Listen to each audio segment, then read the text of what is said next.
नमस्कार, India voice देख रहे हैं आप और मैं हूं आपके साथ शिवम दुबे। इंडिया वॉइस के खास प्रोग्राम खबर दिन भर में आप सबका स्वागत है। रुक करेंगे खबरों की और आपको बता दें कि मुख्यमंत्री योगी आदित्यनाथ की सरकार के दूसरे कार्यकाल का पहला मंत्रिमंडल विस्तार हो गया है। मंगलवार शाम को राज्यपाल आनंदीबेन पटेल ने 4 नेताओं को मंत्री पद की शपथ दिलाई। मंत्री पद की शपथ लेने वालों में सुहेलदेव भारतीय समाज पार्टी के राष्ट्रीय अध्यक्ष ओम प्रकाश राजभर, भाजपा विधान परिषद सदस्य दारा सिंह चौहान, राष्ट्रीय लोकदल के विधायक अनिल कुमार और भाजपा के साहिबाबाद से विधायक सुनील शर्मा ने मंत्री पद की शपथ ली। गरीबों की सेवा, उस लक्ष्य में हम अनवरत काम करते रहते हैं और उस लक्ष्य की पूर्ति के लिए हम सरकार के सभी लोग मिल करके सरकार पूरी तरह जो भी योजनाएं सरकार की हैं उन गरीब कमजोर के यहाँ तक पहुंचाने का काम करेंगे, उनको न्याय दिलाने का काम करेंगे। देश में लड़ाई नाम की कोई चीज नहीं है। उत्तर प्रदेश में माननीय योगी आदित्यनाथ जी मुख्यमंत्री जी के नेतृत्व में 7 साल में एक भी दंगे नहीं हुए, कहीं कर्फ्यू नहीं लगा, कानून का राज है, गरीब कमजोर अमन चैन से है। जो पिछली सरकार समाजवादी पार्टी की सरकार थी, उस सरकार से इस सरकार की गरीब तुलना कर रहा है तो कहता है कि योगी जी की सरकार अच्छी है। जयंत चौधरी जी का, आदरणीय माननीय मुख्यमंत्री जी का, आदरणीय प्रधानमंत्री नरेंद्र मोदी जी का, उन्हीं के मार्गदर्शन में हम लोग जो है आगे ये जो अपना एनडीए गठबंधन है इसको मजबूत करने का काम करेंगे। सब लोग मजबूती से लड़ेंगे और जीतेंगे चुनाव। जिम्मेदारी मुझे पहले भी रही, मैंने ईमानदारी से पूरा किया। आज भी जो जिम्मेदारी मिली है मैं ईमानदारी से पूरा करूंगा। पार्टी संगठन का, सरकार का जो भी निर्देश होगा उस दिशा में ईमानदारी से काम करेंगे और इस क्षण के लिए मैं अपने केंद्रीय नेतृत्व को, देश के प्रधानमंत्री आदरणीय नरेंद्र मोदी जी को, पार्टी के राष्ट्रीय अध्यक्ष माननीय नड्डा जी को, देश के सबसे गृह मंत्री माननीय अमित शाह जी को, उत्तर प्रदेश के मुख्यमंत्री आदरणीय योगी आदित्यनाथ जी को और पूरी टीम को मैं तहे दिल से उनका आभार व्यक्त करता हूं। मंत्री जी ने, पार्टी ने मुझे जिम्मेदारी दी है, उसका निर्वाह पूरी जिम्मेदारी के साथ ही होगा और जो पार्टी में सीखा है वही करेंगे। लोकसभा अब की बार उत्तर प्रदेश में 80। जो देश और प्रदेश की डबल इंजन सरकार चल रही है उसका यह दृश्य है कि आज 4 हमारे माननीय कैबिनेट मंत्रियों ने बधाई ली है, शपथ ली है। मैं उनको हार्दिक बधाई देता हूं, उनके कार्यकाल सफल हो इसकी मंगल कामनाएं देता हूं और वह गठबंधन की सरकार को और ताकतवर बनाने में सफल हों ऐसी कामना करता हूं। हाँ, निश्चित तौर से बड़ी जिम्मेदारी आई है, मिलकर के और अच्छे से करेंगे। 80 की 80 लोकसभा सीटें 2024 में जीतेंगे। आदरणीय दारा सिंह चौहान जी, आदरणीय अनिल कुमार जी, आदरणीय सुनील शर्मा जी को बहुत बहुत बधाइयां देता हूं, शुभकामनाएं देता हूं। अपने नेतृत्व का अभिनंदन करता हूं कि जिस ढंग से उत्तर प्रदेश के चतुर्मुखी विकास के लिए हमारी सरकार काम कर रही है, इससे और गति मिल सकेगी। मैं उत्तर प्रदेश की जनता को भी बहुत बहुत अभिनंदन करता हूं। तो वहीं प्रधानमंत्री नरेंद्र मोदी 24 घंटे के अंदर एक बार फिर तेलंगाना पहुंचे। उन्होंने मंगलवार को सबसे पहले सिकंदराबाद के श्री उज्जैनी महाकाली मंदिर में पूजा अर्चना की। इसके बाद उन्होंने संगारेड्डी में 7200 करोड़ रुपए के प्रोजेक्ट का इनॉग्रेशन किया। प्रधानमंत्री ने कहा, पता है ये लोग मुझे गाली क्यों दे रहे हैं, ये मोदी उनकी आंखों में चुभता क्यों है, उसका कारण है मैं उनके सैकड़ों हजारों रुपए के घोटालों की पोल खोल रहा हूं। मोदी तेलंगाना के विकास के लिए कोई कसर नहीं छोड़ेगा और ये मैं आपको गारंटी देता हूं। लेकिन मैं एक बात से आपको आगाह भी कराना चाहता हूं। तेलंगाना में बीआरएस सरकार के घोटालों से परेशान होकर तेलंगाना के लोगों ने कांग्रेस को मौका दे दिया। आप जानते ही हैं कि बीआरएस हो या कांग्रेस, दोनों एक जैसी ही पार्टियां हैं। बीआरएस कांग्रेस में गठबंधन है कि नहीं है वो तो तेलंगाना वाले बताएंगे, लेकिन दुनिया को ये पता है कि बीआरएस और कांग्रेस के बीच घोटाला बंधन बहुत मजबूत है। घोटाला बंधन है उनका। गठबंधन यहां की जनता जानती है, घोटाला बंधन सारी दुनिया जानती है। घोटाला बंधन यानी तेलंगाना की लूट में दोनों एक दूसरे को कवर फायर देते हैं, कवर फायर। आप देखिए, बीआरएस के लोगों ने कालेश्वरम घोटाला करके किसानों से करोड़ों रुपए लूटे। लूटे कि नहीं लूटे? लूटे कि नहीं लूटे? लेकिन अब कांग्रेस क्या कर रही है भाई? चुप बैठी है।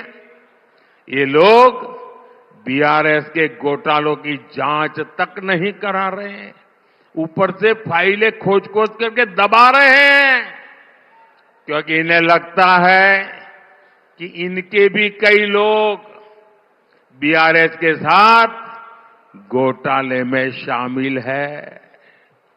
इन्हें डर है कि इनकी सरकार में जो खेल चल रहा है कहीं वो खुलकर सामने ना आ जाए। कांग्रेस पार्टी ने तेलंगाना को अपना नया एटीएम बना लिया है, लेकिन मैं इन्हें कहना चाहता हूं, एक दूसरे को कवर फायर देकर ये खेल बहुत दिनों तक नहीं चलेगा,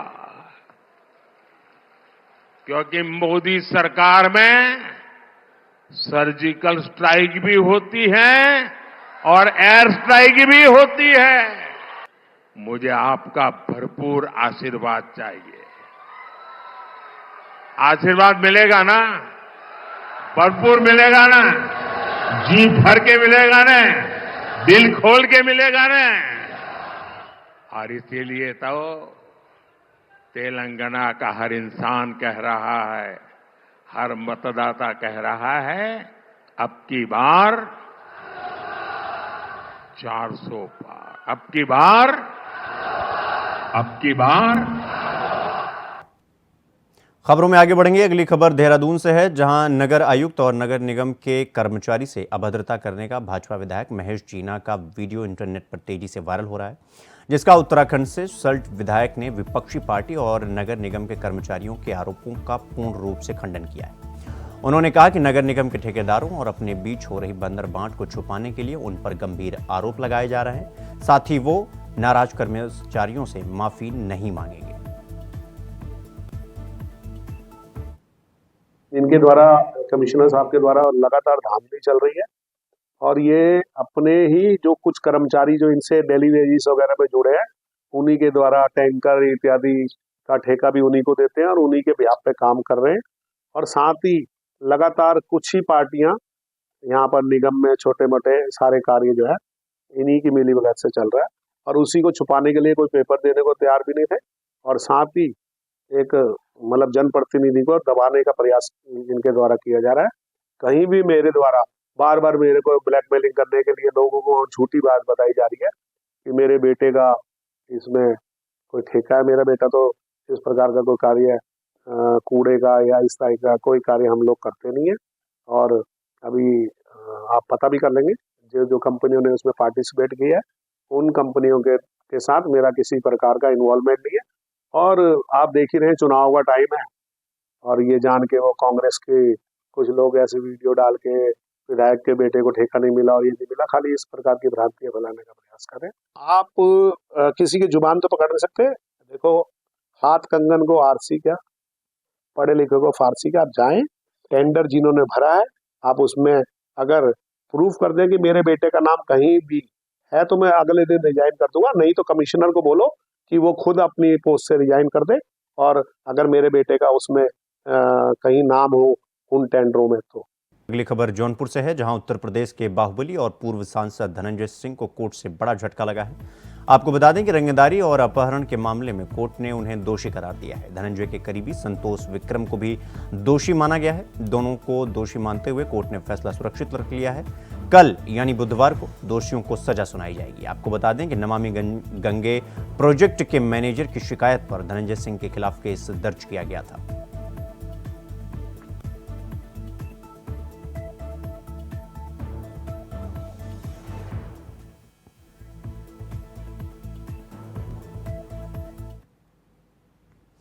खबर लखनऊ से है, जहां कांग्रेस प्रदेश अध्यक्ष अजय राय ने प्रदेश सरकार पर कटाक्ष करते हुए कहा कि ओलावृष्टि पर कमरे में बैठकर कह दिया कि नुकसान की भरपाई हम करेंगे, लेकिन ग्राउंड पर कोई नहीं गया। पूरी तरह से फर्जी बातें की जा रही है। मनरेगा के तहत काम करने वालों को 5 महीने से मानदेय नहीं मिला है। 6 करोड़ लोग पूरे प्रदेश में प्रभावित हैं।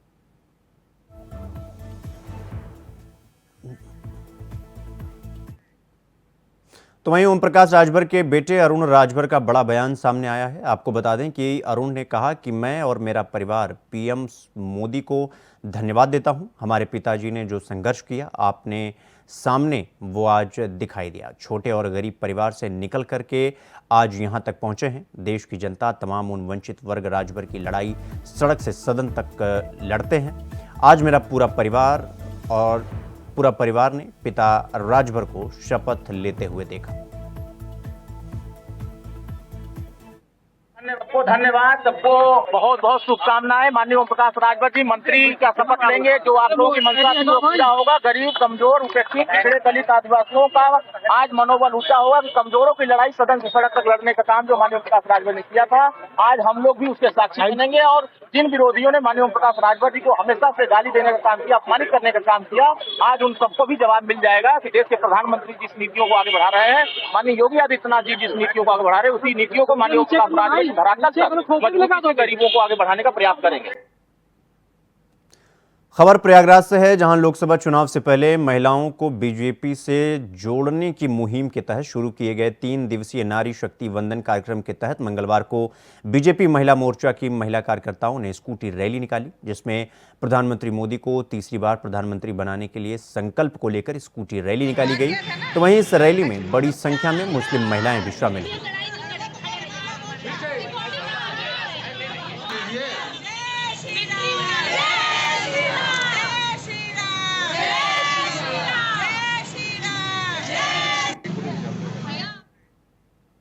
खबरों में आगे बढ़ेंगे। अगली खबर दिल्ली से है, जहां एनडीएमसी के वाइस चेयरमैन सतीश उपाध्याय ने कहा कि इस बार एनडीएमसी में कई प्रस्ताव को मंजूरी दी गई है।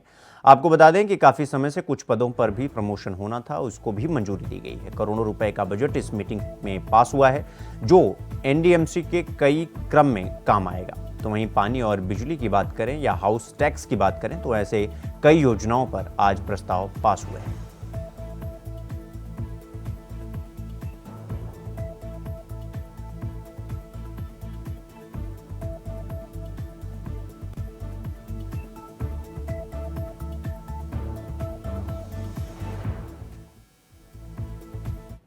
से प्रेस वार्ता आज एनडीएमसी के जो हमारे एजेंडास थे, 15 में से 14 एजेंडास हमने पास किए हैं। जो देश के प्रधानमंत्री मोदी जी का मिशन है, मोदी की जो गारंटी है, उसको लेकर के गुड गवर्नेंस के साथ एनडीएमसी कार्य कर रही है।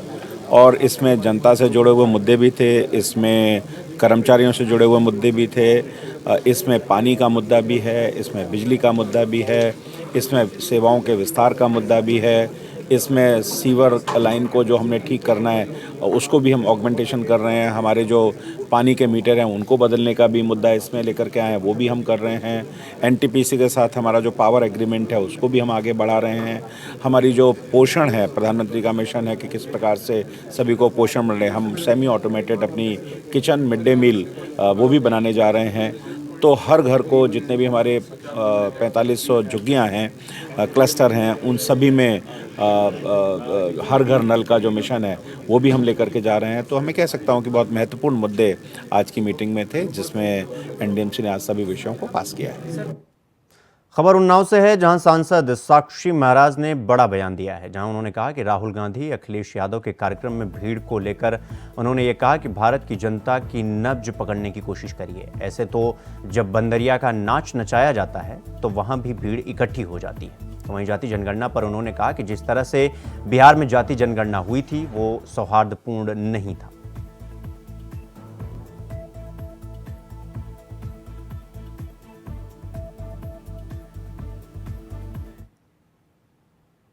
खबर हमीरपुर से है, जहां जिले में दिव्यांग जनों की समस्या को देखकर आप भी चिंतित हो जाएंगे कि किस कदर सीढ़ियों से अपने ऑफिस में कई सीढ़ियों को पार करके दिव्यांगजन महिला हो या पुरुष अपने चुनाव की ड्यूटी करवाने के लिए ले जाए जा रहे हैं। आपको बता दें कि आगामी लोकसभा चुनाव में कई कर्मचारी की ड्यूटी लगाई जाती है, जिसमें शिक्षक भी होते हैं। ज़्यादातर दिव्यांग शिक्षक की ड्यूटी जो लगाई गई है उनको 2 दिनों से सीडीओ साहब अपने कार्यालय बुलाकर उनका सत्यापन कर रहे हैं, जिसके लिए दिव्यांगजन पैरों से लंगड़ाते हुए या गोद में उठाए हुए किसी तरीके से सीडीओ कार्यालय पहुंच रहे हैं, जिसके लिए उन्हें काफ़ी मुसीबत का सामना करना पड़ रहा है।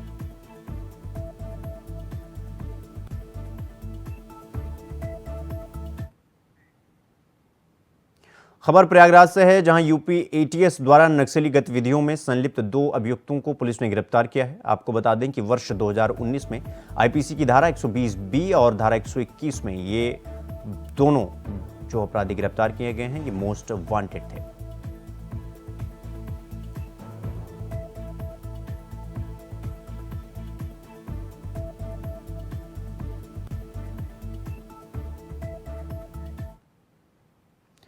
खबरों में आगे बढ़ेंगे। अगली खबर फतेहपुर से है, जहां पुलिस भर्ती की तैयारी कर रहे युवक की गोली मारकर के हत्या कर दी गई। आपको बता दें कि अज्ञात बदमाशों ने घर में घुसकर तब गोली मारी जब युवक गहरी नींद में सो रहा था। तो वहीं युवक को गंभीर हालत में कानपुर के अस्पताल में भर्ती कराया गया, जहां इलाज के दौरान उसकी मौत हो गई। घटना की सूचना पर मौके पर पहुंची फॉरेंसिक और पुलिस टीम जांच पड़ताल में जुटी हुई है और इस घटना के जल्द खुलासे के लिए 3 टीमों का गठन किया गया है।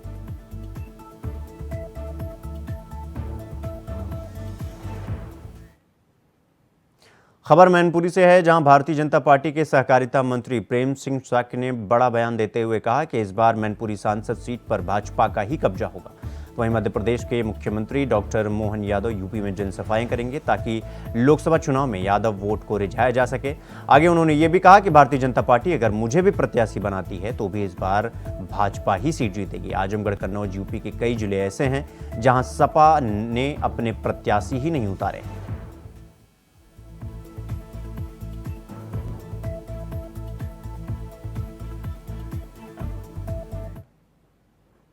खबर लखनऊ से है, जहां थाना महानगर स्थित जनता मार्केट में मेहताब चंद अग्रवाल ज्वेलर्स की दुकान में भीषण आग लग गई। आपको बता दें कि मेहताब चंद अग्रवाल की दुकान में बने बेसमेंट में आग लग गई। तो वहीं सूचना पर पहुंची मौके पर फायर ब्रिगेड की 2 गाड़ियों ने कड़ी मशक्कत के बाद आग पर काबू पाया।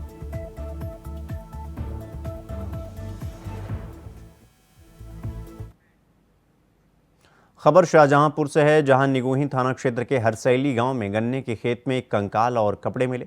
आपको बता दें कि इसी गांव की एक लड़की जो 30 नवंबर से लापता है, जिसकी सूचना लड़की के परिजनों ने थाने पर दी थी।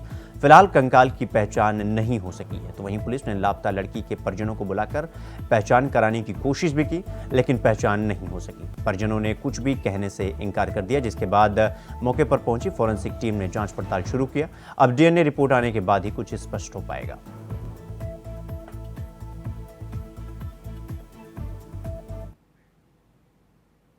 खबर ललितपुर से है, जहां लाठी डंडों से पीट कर एक 55 वर्षीय युवक की हत्या करने का मामला सामने आया है। आपको बता दें कि गांव में ही चल रहे शादी समारोह में प्रोग्राम के दौरान मारपीट हो गई, जिसमें बुजुर्ग व्यक्ति घायल हो गया, जिसके बाद उसे घायलावस्था में ललितपुर जिला अस्पताल ले जाया गया, जहां उसकी गंभीर हालत को देखते हुए चिकित्सकों ने उसे झांसी मेडिकल कॉलेज रेफर कर दिया, जहां रास्ते में ही बुजुर्ग ने दम तोड़ दिया। तो वहीं पुलिस ने शव को कब्जे में लेकर पोस्टमार्टम के लिए भेज आगे की कार्रवाई शुरू कर दी।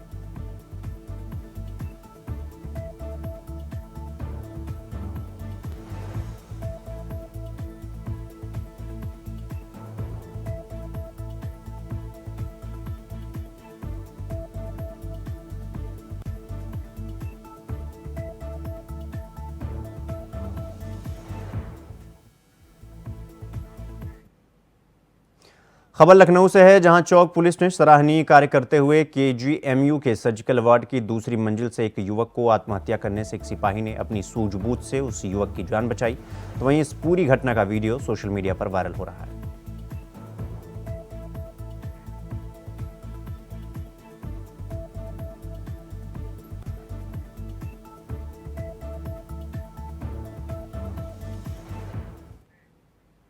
खबरों में आगे बढ़ेंगे। अगली खबर बुलंदशहर से है, जहां बंगाल की संदेश खाली की घटना को लेकर एबीवीपी के कार्यकर्ताओं ने बंगाल की सीएम ममता बनर्जी का पुतला दहन किया। आपको बता दें कि संदेश खाली के खलनायकों पर कार्रवाई करने की मांग को लेकर एबीवीपी के कार्यकर्ताओं ने कलेक्ट्रेट गेट पर जोरदार प्रदर्शन किया और अतिरिक्त मजिस्ट्रेट को ज्ञापन सौंपा।